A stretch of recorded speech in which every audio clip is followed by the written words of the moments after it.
National Research Council of the Philippines. This is iShare and we have great show for you. It's the last day of March today and we are closing out this year's celebration of National Women's Month with two fantastic female researchers na talaga namang living and breathing example of the hashtag Women Make Change. Ang ating mga featured NRCP Achievement Awardees ngayong araw are both young female scientists who are blazing new trails in their respective fields. Later in this episode, we'll meet Dr. Doralyn Dalisay, Director of the Center for Chemical Biology and Biotechnology of the University of San Agustin. Dr. Doralyn is a certified Ilonggan na lumaki sa tabing dagat ng San Joaquin, Iloilo. Nalibot man niya ang mundo sa kanyang pag-aaral at trabaho, her research on possible source of medicine that are antibiotic or anti-cancer brought her back to the shores of the Philippines.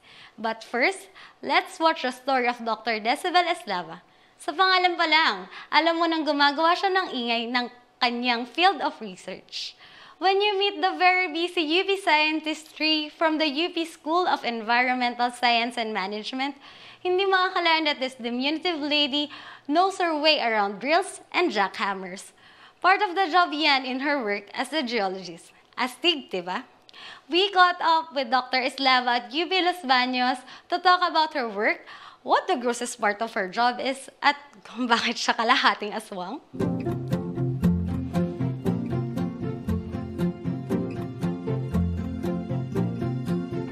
Ako po si Decibel Faustino Eslava. Ako po ay isang professor sa School of Environmental Science and Management sa UP Los Baños. Ako ay isang geologist by profession at ang aking mga research interests span a range of topics including environmental geology, disaster risk reduction and management, biogeology, pollution studies. Chapsuy ako na scientist. Currently, DOST PSURD is funding us to study yung relationship ng amount ng rainfall, how much of it would start to trigger landslides in particular regions in the Philippines. We're actually sitting on volcanic rocks, the whole of Quezon City, Metro Manila. Pero in other places, for example, in the Benguet region, merong mga old volcanic terrains that have been altered by geothermal fluids, and those are the areas na minimina natin ngayon for gold, copper, and other metals. Now, yung reaction ng iba't ibang bato na yon, iba-iba din, depende dun sa amount ng water na matatanggap niya from rainfall. So, yung limit or yung threshold ng mga bato or lupa para mag-landslide, iba-iba. Last year, the DOST made a call para mag-cooperate ang Philippines at saka ang United Kingdom on studying mining and mining-related problems. Isa kami doon sa dalawa lang na napondohan. Yung project namin is what we call Project Pamana. It's a short for Philippine mining from the national scale to catchment scale, and it's to ensure sustainability of both yung ating mineral resources and the mining industry as a whole. So we want to make sure na environmentally compliant yung mining. Pero meron ding mga small scale mining activities. And those are the ones that are being done by community members. Doon ngayon yung problema kasi hindi sila namomonitor maigi. Yung management of the processing at saka yung waste materials, hindi ganun kaganda. And the negative impacts from small-scale mining activities is proving to be more destructive than the ones that are coming out of yung big mining companies. Project Pamana hopes to identify those gaps in implementation so that we can come up with solutions that are technologically, environmentally healthy, and also socially and economically acceptable dun sa mga communities. My mother and my father come from different regions in the country. Ang tatay ko po ay taga Malolos, Bulacan, at ang nanay ko po ay taga Capiz. So ako po ay kalahating Tagalog at kalahating Aswang. So, I was born in Marikina, Rizal. So, obviously, matagal na panahon na yon kasi ngayon, Marikina is not part of Rizal anymore. So, that was in the 1970s. And then, I lived in Pasig for the first 5 years of my life. Doon naka-establish yung father side ko. But we stayed in Capiz for a year before moving back to Quezon City naman, where I did all the 6 years of my elementary schooling. My father, he was a radio engineer. The term decibel, as you know, is measure of the unit of sound, and he just liked the ring to it. So pinangalan niya sa akin. He raised us to love books, to love reading, and to love discussions. And yung mama ko raised us to appreciate hard work. Mostly nung elementary years, I didn't realize how poor we were until we moved to Novaliches. The neighborhood was good, mababait yung mga tao. But that's when I also realized na ang hirap pala namin kasi madalas na akong nauutusan na pumunta ka nga kay Ate Seni mo at magpalista ka ng sardinas. So, ganun kaming nabuhay for so many years kasi my parents both are undergrads of their respective courses. So, they worked really hard. We saw them work from Monday, minsan hanggang Sundays, nagtatrabaho sila. And on some days, pumupunta kami para tulungan din sila. So, nakita ko kung paano silang nagsisikap para maipagpatuloy yung pag-aaral namin. And so, that actually inspired me to, have a dream na kailangan kong makagraduate ng college, makapagtrabaho. But I also wanted na pagka-graduate ko, gagawin kong trabaho yung something na gusto ko. So I was really more into the performing arts. Ginagabi ako, nasisermonan ako araw-araw kasi akala ng nanay ko nakikipag-boyfriend ako. Pero actually, I was in the theater. I was always in the theater. In fact, when I was deciding to go into college, yung director namin sa high school was convincing me to go into theater arts. Pero na-realize ko rin, mahirap kumita ng pera sa performing arts. Nung pumasok ako na geology sa UP Diliman, na-inspire ako ng mga professors namin who were teaching us basic na rock identification and also the beauty of going out in the field doing work which didn't feel like work and you get paid. So I like that idea. Nung second year college ako, medyo mababa yung academic load ko kasi yung boyfriend ko at that time, math major siya, nag-shift siya to geology. So he had a lot of catching up to do. So I was pacing myself na para magsabay kami. Siyempre, hindi ko sinabi yun sa magulang ko noon, I wrote the director of the institute, Dr. Graciano Yumul Jr. Sabi ko, second year student po ninyo ako. Marami po akong oras sa kamay ko. So kung meron pong position for a student assistant, I'd be very interested to work para mag-earn din po. He took me in at tapos hindi siya yung nag-train sa akin kaagad. Ipinasa niya ako sa junior na professor niya, the late Dr. Rodolfo Tamayo Jr. At siya yung nagturo sa akin ng mag-crush ng bato, mag-powder, maggawa ng thin section hanggang maubos na yung fingerprints mo. And then I loved it. I loved doing the preparatory work. Sobrang na-in-love na ako dun sa trabaho. Ang initial plan, why I chose geology, was because there's a prospect for me to go into private practice. Entering into my fourth year, I was already getting offers to work with mining companies pagka-graduate ko daw. Unfortunately, 1997, the mining industry took a dive. And so pagka down yung industry, yung mga graduates namin, we go into graduate studies. So I went into the graduate studies and tuloy-tuloy na, ng unang master's na studies ko, I dealt mostly with the geochemistry of crust mantle rocks. Yung composition niya yung pinag-aaralan ko noong una. And then when I moved to Japan for my second master's, I was transferred to a professor na ang specialization ay geomagnetism. So nag-aral ako ng tukol sa geomagnetic properties of the planet. And then from there, I went on to do my PhD. Initially, paleomagnetism, so looking at the properties of old rocks, yung magnetic properties nila to tell us about where those rocks formed, how they moved over the last so many millions of years.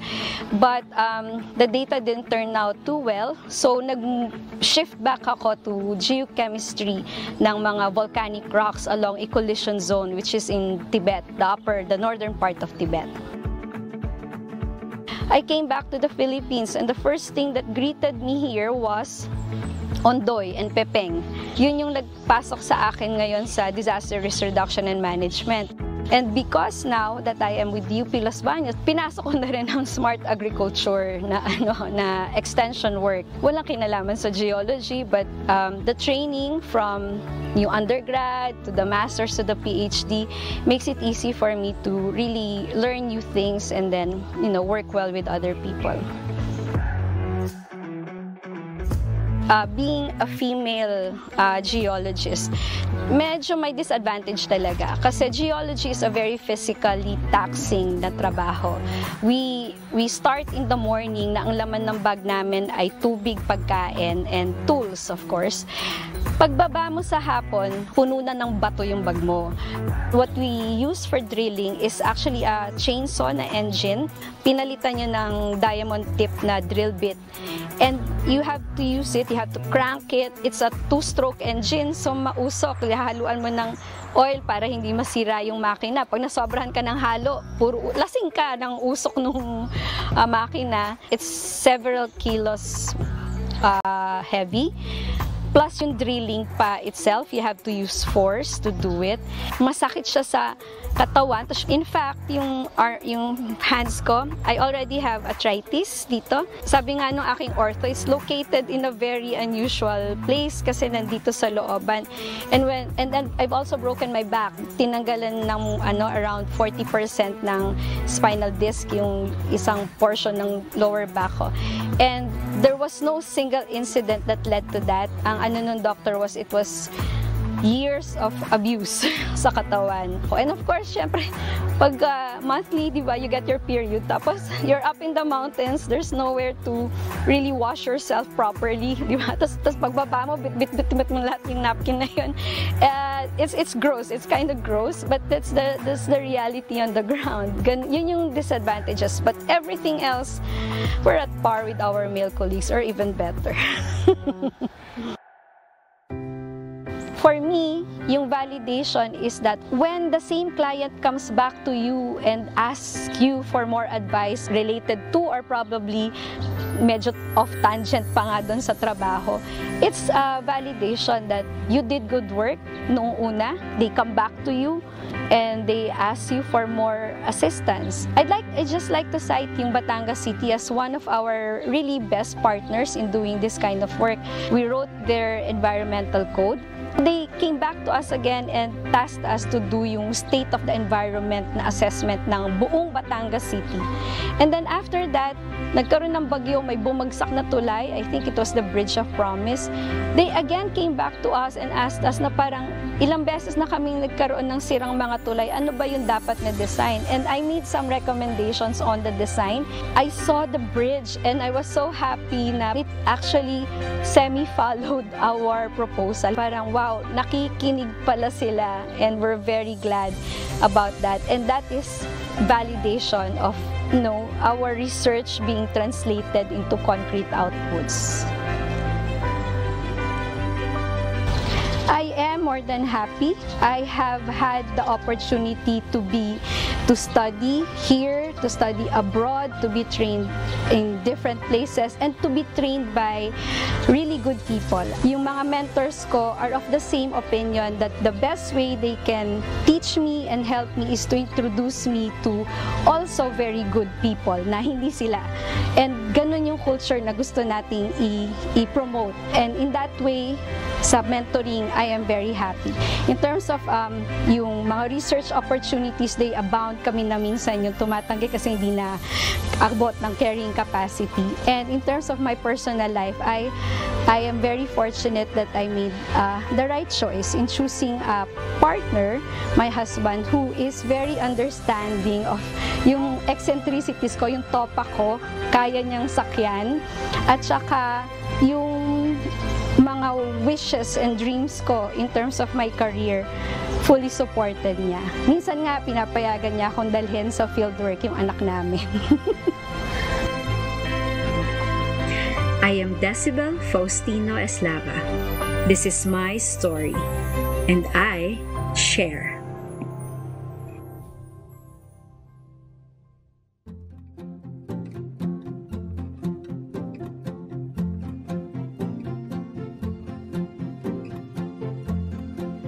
In 2015, after a very successful and lucrative drug discovery career in the USA, Dr. Doreen Dalisay and her husband packed their bags and returned to the Philippines. Ngayon, siya ay isang professor sa USA, the University of San Agustin in Iloilo City, where she established a research program on natural products drug discovery. Dr. Dalisay shares her story.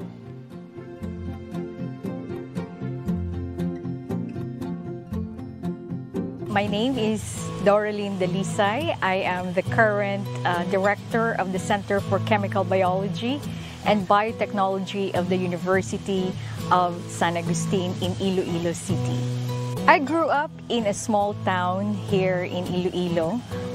The town is called San Joaquin. It is about 58 kilometers from Iloilo City, and it's a coastal municipality. My childhood was spent most sa dagat. Araw-araw ako naliligo, oras-oras ako naliligo sa dagat because gusto kong maging explorer ng ocean. Dahil whenever I swim, I've seen a lot of organisms or mga sea urchins, sea slugs, marami akong nakikita dyan. And so I was fascinated of kung ano sila, and doon nag-umpisa yung love ko sa science. Chill lang ako sa class. Hindi ako conscious sa grade. You know, what's important at the end of the day is I learned something. So yung undergraduate course ko po ay pharmacy. It's because of my mother. Yun nga, I'm very obedient because my mom is a pharmacist. Meron kaming maliit na drugstore or butika sa aming bayan sa San Joaquin. At sinabi niya na kung magre-retire siya, ako yung mag-take over ng business sa pharmacy. So sabi ko, okay, I will obey that. Nung bata pa ako, I always ask my mother, bakit nga ba yung mga gamot na ito is galing US or made in England? Ang sabi ng nanay ko, only scientists can do that. And then I realized, ano ba yung scientist na yan? Unti-unti, nag-change yung direction ng profession ko. Bakit hindi tayo gumawa ng ating sariling medicine?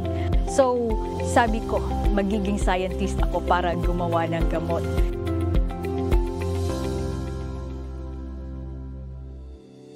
Yung pharmacy program kasi is mahirap eh. Mahirap siyang ang course. Kumbaga, you're lucky na pumasa ka. When nag-graduate ako at saka nakapagtrabaho, I see myself as just yung skills is kulang at saka yung understanding of the bigger picture of what I wanted to be. So, sabi ko, I need to go to graduate school. After ko ng bachelor's, I was lucky to get a scholarship from the Australian government. AusAid scholar ako. So, pumunta ako sa Sydney, Australia, New South Wales. It's my first time to be out of the country. I was 27 years old during that time. So, galing probinsya po ako ng first time kong pumunta abroad. I was in culture shock. Everything is different. And I had a lot of challenges there being away from family and friends. But I also had a support group there. So, dun ako nag-aral ng microbiology. Tapos na ako ng PhD, doktor na ako. And then, sabi ko, parang kulang pa rin. Kulang pa rin yung aking studies. I need to do more. So I went to the US, United States of America, to do my postdoctoral fellowship para makapag-learn pa ako ng iba't ibang skills. So I went to University of California in San Diego, and there, malapit din ito sa ocean. Yan yung aking qualifier when I look for a place to live, place to study, is always malapit sa dagat. Doon nag-aral ako ng chemistry ng natural products. Ina-identify natin yung kung ano yung component ng isang natural product para ma-understand talaga kung magiging gamot siya. Then, yung identity ng compound na yon is maalam natin. And then, after ng postgrad ko, pumunta ulit ako sa isang laboratorio dahil sabi ko, now I learn about chemistry. So first I have my pharmacy, then microbiology, and then chemistry of natural products. And then now on my third learning sa isang universidad naman, I combined all of these three together, the pharmacy, microbiology, and natural products. Pumunta ako sa British Columbia sa Canada, sa University of British Columbia sa Vancouver. Again, malapit ito sa dagat, and it's one of the best place I lived in. So I was there for 4 years again, no? And to learn about the applications ng pharmacy, ng microbiology at natural products. So, Doc, paano minamanage ng isang Dr. Dalisay ang life, study, and love? Okay, so yan yung ang tinatawag nating time management and prioritization of values, no? So kailangan ma-set natin yung priority in life natin. So ano ba yung pinaka-importante? Pag-aaral, pamilya, or ang pagmamahal? So when yung college natin, yung values is to finish yung college. And I've done that. Hindi ako nakapag-boyfriend or wala akong love life nung college ako because yung priority ko is yung pag-aral. So there goes your value for prioritization. So, but then, natapos ko na yung priority ko, after ng college ko, dun pumasok yung love life ko. And on that time, parang sabi ko, alam ko na I need to do something that will also put spice in my life. And so I was able to get involved in a relationship that doon nag-umpisa yung love life. And with that, doon pa rin yung balancing. Love life, work, and ano pa ang next mo na goal to achieve. So, naging isa akong research professor sa isang universidad sa Estados Unidos. At this is in Washington State University. And doon ako gumawa ng mga research or pananaliksik about sa mga gamot, particularly sa cancer. Doon tinitingnan namin kung paano yung isang halaman nagpo-produce ng gamot para sa cancer. I stayed there for 3 years prior to coming home to USA, Philippines. Nang umuwi kami dito ng aking husband, who is also a scientist, dahil nga we share the same passion at saka area. So sinabi namin, how about we are going to resurrect the erythromycin? Doc Dalisay, as you have mentioned earlier, napakarami pong pinapag-aralang isolates ninyo at of course nitong inyong institusyon. With that, may mga isolates po ba na nagamit or ginagamit na ngayon na na-develop na natin into medicine na sikat ngayon sa market? Yun nga yung tinatawag natin na streptomycin, na very common yan na antibiotic. Galing yan sa Streptomyces gracios. Yung erythromycin naman na galing sa soil ng Iloilo is Yung bacteria na gumawa niyan is Streptomyces erythraeus. At saka yung blockbuster na antibiotic ngayon na parang sinasabi natin na last resort na antibiotic, yung vancomycin, is pinoproduce yan ng Streptomyces orientalis. So, yung ginagawa namin dito sa laboratorio ay talagang in that direction. We are looking for new species of Streptomyces that can serve as a source of new antibiotics, tulad ng mga Actinobacteria or Streptomyces na sinabi ko kanina.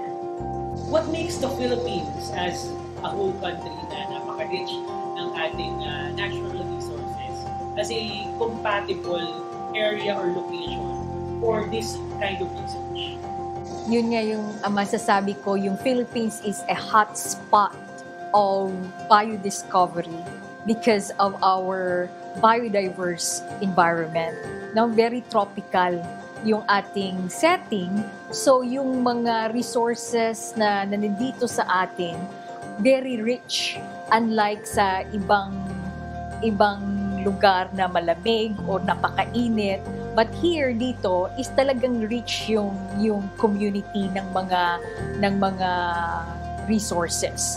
Kaya ina-encourage ko yung mga researchers, yung mga young researchers, new budding researchers, to look into the bioresources natin for drug discovery or any commodities na kailangan ng ating bansa. Dahil marami po tayong makukuha na very unique or very novel na mga produkto galing sa ating mga resources.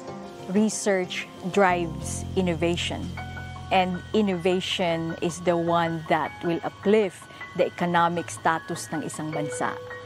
In the long run, yung economic impact ng research is there. Hindi siya overnight. It will take a long time, but when research is solid and it will be translated to innovation and technology, doon makakita ng transformative economic uplift ang isang bansa.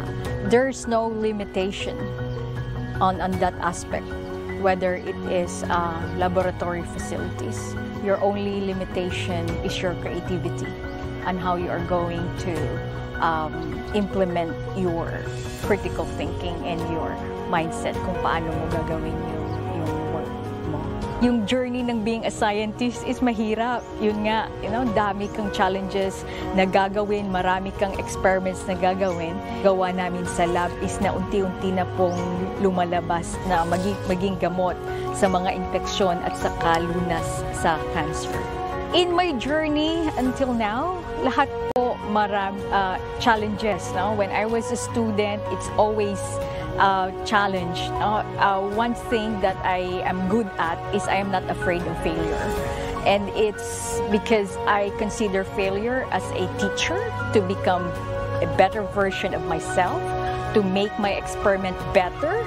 Kaya kahit anong risk kaya kong gawin dahil I'm not afraid to fail.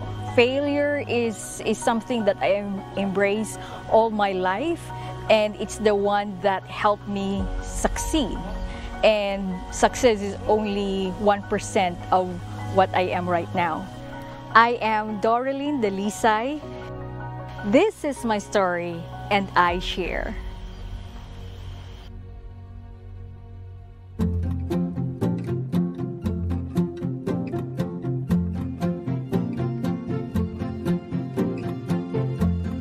Parang gusto ko na pumunta sa beach ngayong summer. I'm so excited right now kasi kasama na natin ang ating featured researcher, Dr. Decibel Faustino Eslava, NRCP Achievement Awardee, and Dr. Doralyn Dalisay, NRCP Achievement Awardee. Doc Doralyn and Doc D, thank you for joining us. For our viewers, guys, just type in your question in the chat box. For sure, maraming tanong ating mga viewers kay Doc D and kay Doc Darlene. Ako kasi meron na po akong naka-ready. Let's start with Doc Day. Doc Day, noong una po yung inabutan ng jackhammer, kinaya niyo po ba agad? Medyo hindi agad. Ang laki nung makina kasi na ginagamit. Yung una kasing nagturo sa akin yung sa Japan, medyo malalaki yung engine. So eventually, yung professor ko provided a smaller version for my use. And simula nun yun yung ginagamit ko. But when I moved to Hong Kong,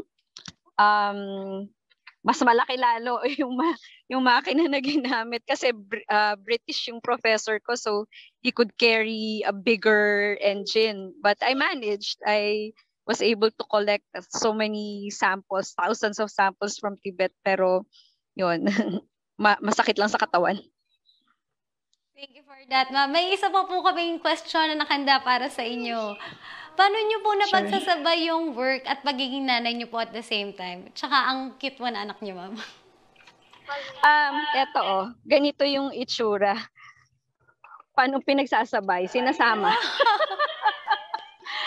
Right now, I'm traveling to another workplace. So, gaya na sinabi din ni Ma'am Doralyn, it's really time management in knowing what you need to do for work, what you need to do for home, and then budgeting your time, making sure na wala kang naiiwan. People talk about life-work balance na di ba lagi? Imposible talaga siya. At times, you really have to give up on something and ask for support. That's what I do. At work, I have a group. We formed a laboratory group that actually helps me to perform yung aking mga tasks at work. And then at home, I also seek help from relatives and also from mga kasama sa bahay. Hindi mo kayang pasanin ng buong mundo. And it's always important to have supportive people around you. Sorry that I have to turn off my camera because medyo mahina ang signal na. Yes, it's okay po, ma'am. Thank you po. Now, ma'am, we have question po for Doc Doralyn. Ma'am, marami po kayong mga beaches and reefs na napuntahan over the course of your research. Dahil summer na po and revenge travel is real, ano po ang inyong recommended beaches at bakit?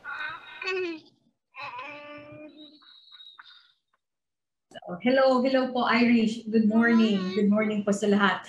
So recommended na mga beaches. Marami tayong beaches all over the Philippines. Yung i-recommend ko is anywhere you go. Importante lang, you have to take care of the area where you are enjoying the beach. No? Dahil yung nakita namin, yung anthropogenic activities, yung mismo na nag-disturb ng ating ecosystem. So, huwag masyadong do not disturb the environment kung napunta kayo ng beach, and bring your wastes home. Huwag niyong iiwan po sa beach. So, yan po yung aking advice sa lahat. Ngayong summer. Yes. Thank you po, ma'am, for that advice. So, ma'am, from USA to another USA, ano po ang inyong story and the program you had in the University of San Agustin is making waves sa ating science community? Why did you choose to go back in Iloilo instead of teaching po sa Manila? Okay, so very good question. So, coming from the US, sabi namin ng ating husband, let's find a place that can nurture us. Place na wala pang nangangailangan ng ating expertise. And then we have offers in universities in Manila, but we ended up dito sa University of San Agustin. And dito, new player kami dito sa academic research. And dito namin na-embark yung aming mentoring and coaching, no? So I consider myself as a woman in science, and it's my responsibility to serve the country in all aspects of my career, whether doing research for drug discovery, capacity building, particularly sa probinsya. Hindi po lahat ng mga bata ngayon, no, undergraduate at mga graduate na mga na mga students have the opportunity to go to Manila. So instead of going to Manila, why not establish it here at University of San Agustin? So yun yung ginawa namin to serve the community in the countryside so that hindi na Manila-centric yung activities. So we are mentoring the next generation of scientists because we will retire in the next 10 years or 8 years. At sino yung susunod sa atin, kundi these young individuals. So if you're not going to give them a nurturing environment or a mentor or co-coach, who will help the Philippines in the next 10, 20 years? So yun yung reason why dito sa USA, Iloilo, at hindi sa ibang universities sa Manila. I hope I answered your question. Yes, ma'am. Thank you very much po, ma'am, for answering our questions po. I think we have more questions po sa Zoom. Okay, during times of failure, saan po kayo humuhugot ng lakas para magpatuloy? So you need to have a support group and also trust in yourself. You need to hold your confidence, no?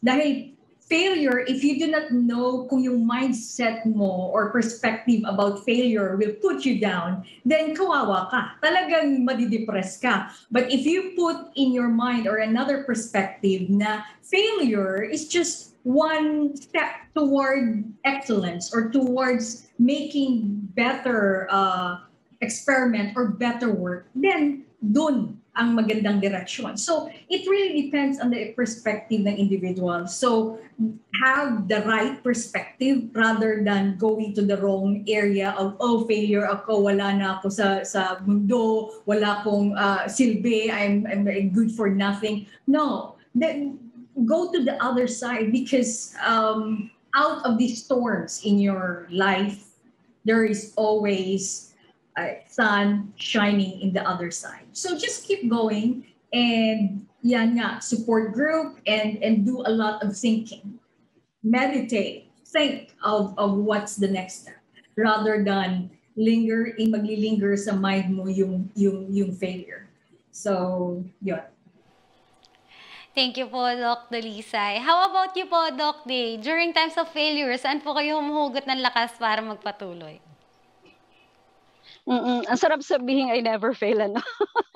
But laging merong challenges, laging merong small and big failures. But for me, I always, gaya ng sinabi ni Dr. Dalisay, you have to have a support group. And for me, that's my group in Diliman with Dr. Yumul and Dr. Dimalanta's group. Tapos sa LB, I also have a set of colleagues and students, graduate students working with me. So misery loves company. So kapag nahihirapan ka na, it's always good to have some people to talk with. Minsan hindi naman necessarily nasosolve yung problema just by talking, pero just having some avenue to let yourself steam off, diba? Nakakatulong siya. But on a more personal na kapag mag-isa ka na lang, I always go back to why did I start this thing in the first place? Knowing why you started something will help give you strength to think through problems, around problems, through them, over them. Kasi yun ang magpupush sa'yo to realize that like most other things in life, difficulties will pass. Everything shall pass. And that problem, whatever it is at that time, that too will pass. And so, yung ganun, alam mo kung bakit ka nag-umpisa at bakit mo siya kailangan tapusin, and that you have to go forward because all difficulties, all happy things, all bad things, they pass. They will end. But you have to have the strength to see yourself through that challenge. Naku, napaka-inspiring po ng sagot ng ating mga Women Make Change. In your journey po, Ma'am Day and Ma'am Doraline, as scientists and advocates, certainly you've found enemies. How did you deal with them? Sino ba? Ako po una. Deadma. Deadma lang. Kasi, di ba, I mean, if somebody doesn't like you, problema nila yon. If somebody likes you, kahit ano pang gawin mong katangahan, they will support you and they will tell you bakit ka tanga at bakit mo dapat ayusin yung sarili mo. So, doon sa mga dementors, keber, kasi it's not going to help you anyway to think about why they don't like you. It helps sometimes to try to find reason bakit ganun. Kasi baka nga naman may ginagawa kang mali. Pero when you're sure about yourself and when you're sure about what you're doing and you have colleagues who know and support what you are doing, then you don't need validation from people who don't want you in their lives. Ayoko rin sa kanila. How about you po, Dr. Doraline? Well, Dr. Decibel just say it right. No? So in my case, I do not have time for them. My time is so precious in doing other important things than minding them. So let them be, no? Because perhaps they do not have anything important to do but to make you, enemy or critique your work or put you down. And so yan yung isang area na talagang wala akong pakialam, deadma, I do not have time for you. So yun, it is there, no? Yung jealousy or enemies, in an ecosystem of a scientific community, if you are doing good science and a good research, solid yung research mo, maraming magsusupport sa iyo, as what Dr. Decibel was saying, and go in that direction rather than one or two persons putting you down. So yun. Thank you po, ma'am, for that. I think we have another question po from Zoom. How do you get by in low resource research activities and the challenges of procurement for research? Ma'am Day po, baka una ka po, ma'am. Sige. Wala tayong magagawa tukol dun sa procurement challenge kasi restricted tayo by what is provided for by in the laws. So what we do is we work around the problems. We work ahead. Kahit na kakasabi pa lang sa amin nung project monitors na, approved na kayo. Wala pang papeles, pinapaready ko na yung mga appointment papers, yung mga procurement docs na para once na download yung pera, on the same day, na ilalabas namin yung mga papers. So it's really working around the problems. Diba? Knowing what you can change is one thing, but knowing the things that you cannot change, accept them and then work around them. Yun yung, for example, sa procurement. What was the earlier question? Sorry.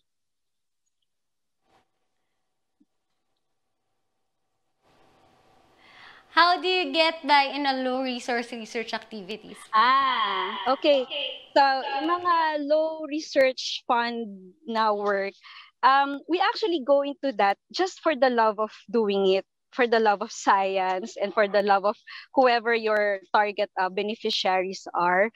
And so, how do we get by? We budget accordingly, kung magkano lang yung ibinigay. And then we plan ahead by, we also network, we ask for support kahit in kind ng mga partner communities. And ngayon nga actually meron kaming current ongoing na a relatively lower budget than most other projects. Meron kaming personal inspiration. May goal kami na sana during the conduct of that research, yung isang single na colleague namin, na single pa siya hanggang ngayon, ay maihanap namin ng boyfriend dun sa partner na university namin abroad. So, yung mga ganong small perks na katuwaan lang. Pero actually, it helps lighten the idea na konti lang pera natin, but it also gives purpose sa professional at personal na levels. Nakakatuwa. I hope it answers your question. Yes, ma'am. Nakakatuwa po yung silver lining niyo po sa part na yun. How about po, Dr. Doraline? So, yes, so how to get by in the low research activities. So, the low resource research activities is very important. Ito yung tinatawag natin na seed grant, no? If you have an idea, you cannot implement it without any funding. So kung bago ka pa lang at hindi mo pa na-demonstrate na kayang-kaya mo pala ito and you have expertise, it's good to be ambitious. But wala pa kasing demonstration na pwede kang mabigyan ng malaking pera or funding. So you go for the seed grant, no? Kahit konti lang yan, that whatever result ng work mo, that seed grant will be used for applying for big grants. No? Tulad dito, when we came here sa University of San Agustin, alam mo ba kung magkano yung seed grant na nakuha ko sa University of San Agustin? 100,000 pesos. Okay? Did I complain? No.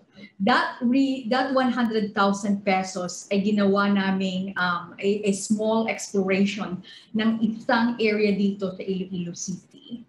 And that led, no? The result of that led sa isang malaking proposal that we submitted to NRCP, which we have demonstrated na kahit konti lang yung pera sa seed grant na ginawa namin, then we could work more and we can do more.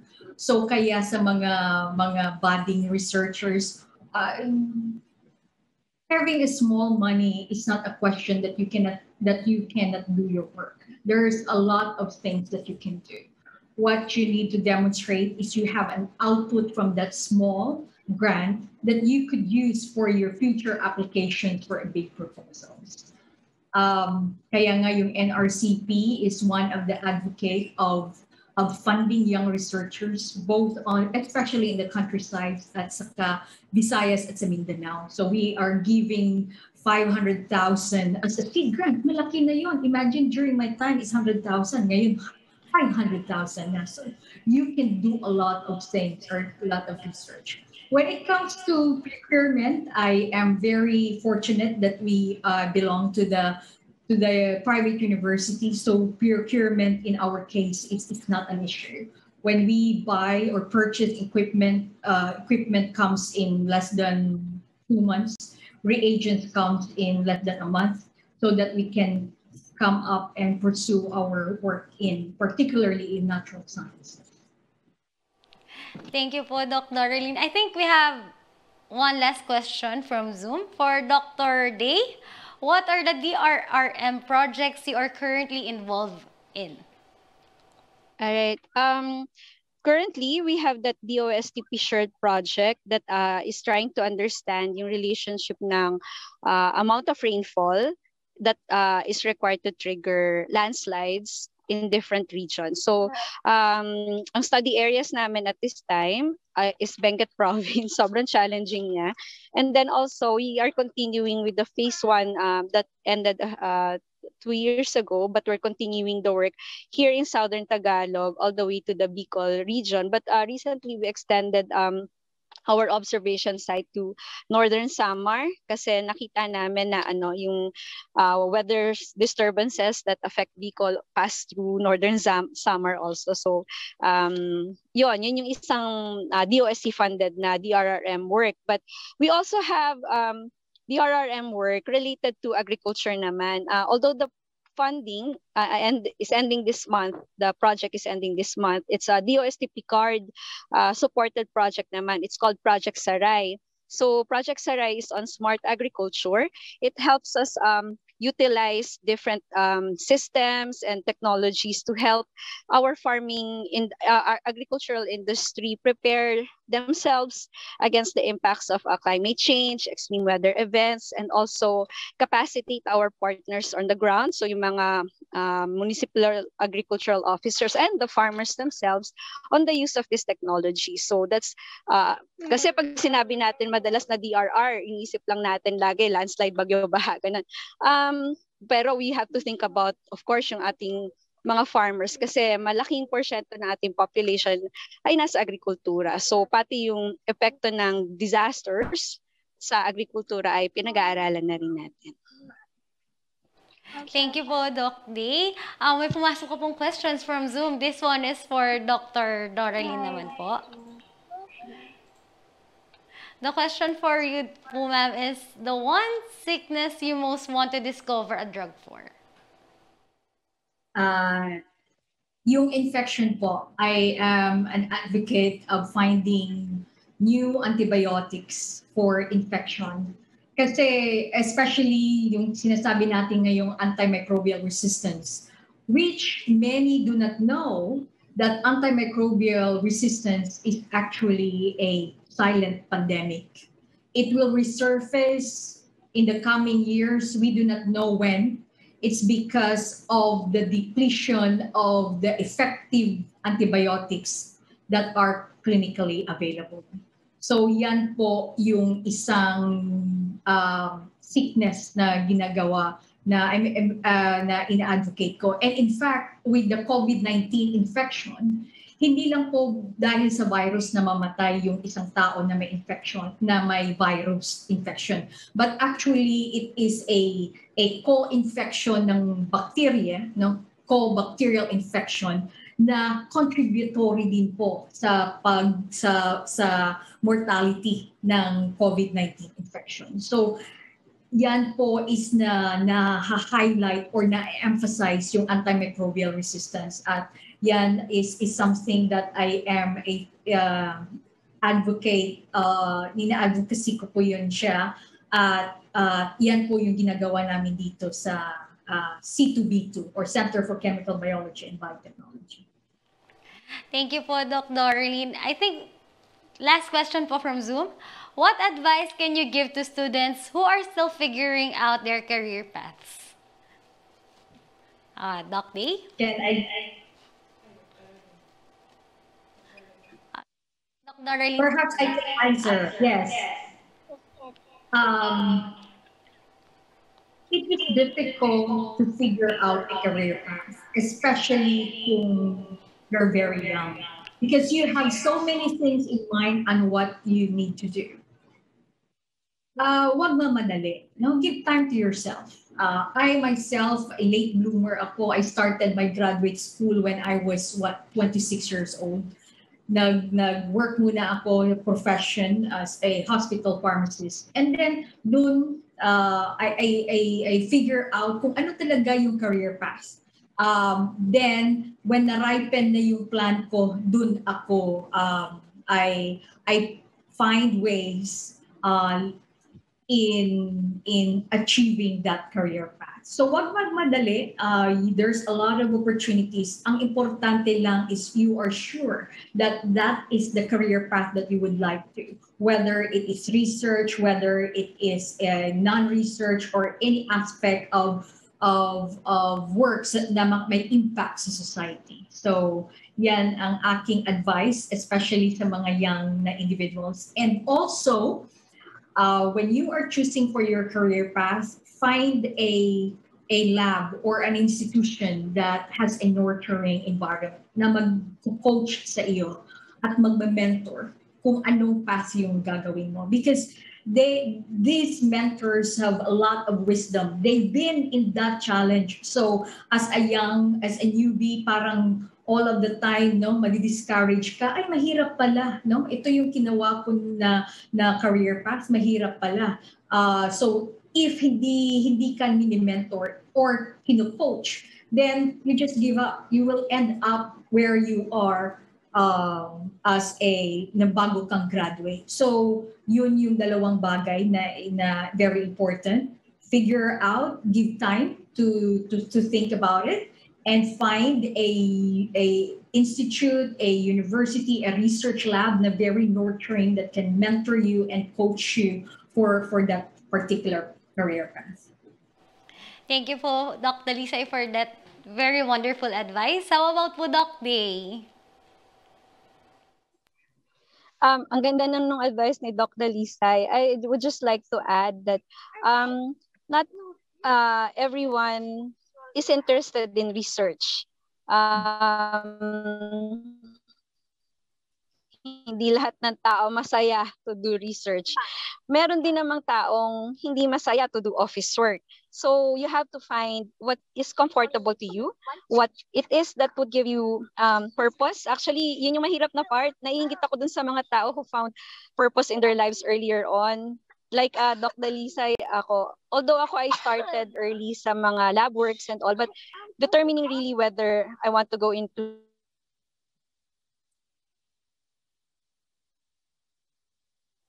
Okay, I think talagang gusto ko lang ay wala akong boss.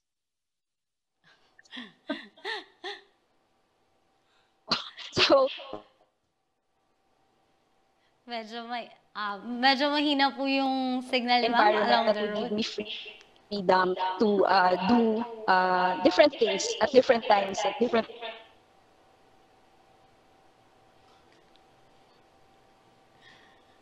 people na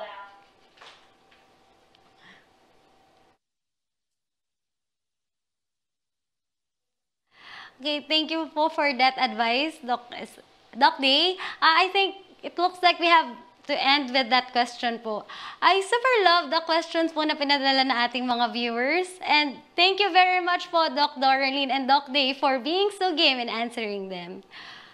We're almost at the end of our program. To wrap things up, here's the Executive Director of the National Research Council of the Philippines, also a fearsome female, Dr. Marieta Banya Sumagaysay. Doc Mayet? Wow! We heard inspiring stories of women scientists. And what a wonderful way to celebrate Women's Month and to capture the contributions of women for science and women in science. Good day to all our budding researchers, professional researchers, and all the men and women who are here in this virtual room to listen to the inspiration and the motivation that we can get from our finest researchers in today's iShare, Stories of Inspiration and Creative Research of the National Research Council of the Philippines.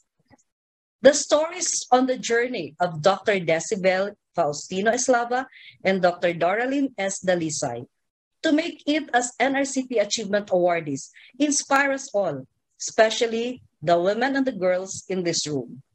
Our two women achievers have proven that they were able to break the glass ceiling. When geology is traditionally for men, and when ocean studies is dominated by men, being women, for Doc Day and Doc Doralyn, as we fondly call them, did not in any way discourage them, nor were those domination of males became hindrances.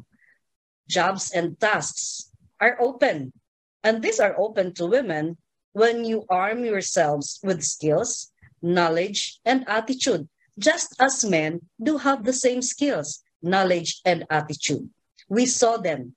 We saw Doc Day and Doc Doralyn hurdle those obstacles. They knew they can go to the top just as far as men can go. The stories of Doc Day and Doc Doralyn likewise proved that the leaking pipe phenomenon, especially for women, can be addressed with more women setting their goals and directions right from the very start and ever keen on opportunities they can grab along the way. They had role models, and now they are role models themselves. Thank you, Doc Day and Doc Doralyn. We heard you and how excitedly you shared the work-life balance, interweaving your professional dreams and family time. Indeed, it is inspiring to know that despite all the turnarounds and challenges in your journeys, there was no room to get discouraged, never a thought of giving up. So the key messages to all of us, especially to the young researchers, to the girls and women in science. First, believe in yourself. Be clear of what you want to be, what you want to do. And number 3, surround yourself with people who support and encourage you. Dear participants, as we sincerely thank Dr. Decibel Faustino Eslava and Dr. Doralyn S. Dalisay, we hope that the stories you heard today could inspire you to become achievers and scientists. The National Research Council of the Philippines is proud of its members, researchers, artists, and scientists of the stories and knowledge they contribute to our country in order to benefit the Filipino people. iShare is NRCP's platform to bring our achievers and scientists closer to your hearts. iShare are stories of inspiration, and mind you, we all love personal stories. So please watch the next episode of iShare Season 2 on April 25 and listen to more stories of success from NRCP Achievement Awardees. On behalf of NRCP, we again thank all of you for sharing your time in listening to the stories of inspiration and creative research. Who knows, maybe your story will be featured next time. Be proud of your journey. Be proud of your story because I share. Godspeed to all.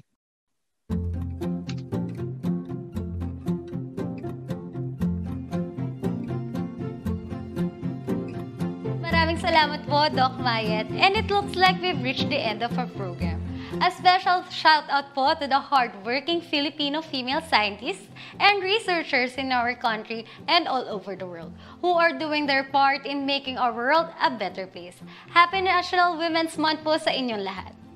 I really love the stories we feature here at iShare. More than the feeling inspired, talagang after watching our sharers' life stories, no choice ka but to move and work and go for your dreams. Their stories prove na saan ka man nagmula at kung ano man challenges ang inyong hinaharap. If you work hard, be passionate, and stay focused, you will go places. Doc Decibel and Doc Doralyn, thank you for sharing your stories. From all of us here at the National Research Council of the Philippines, thank you for joining us.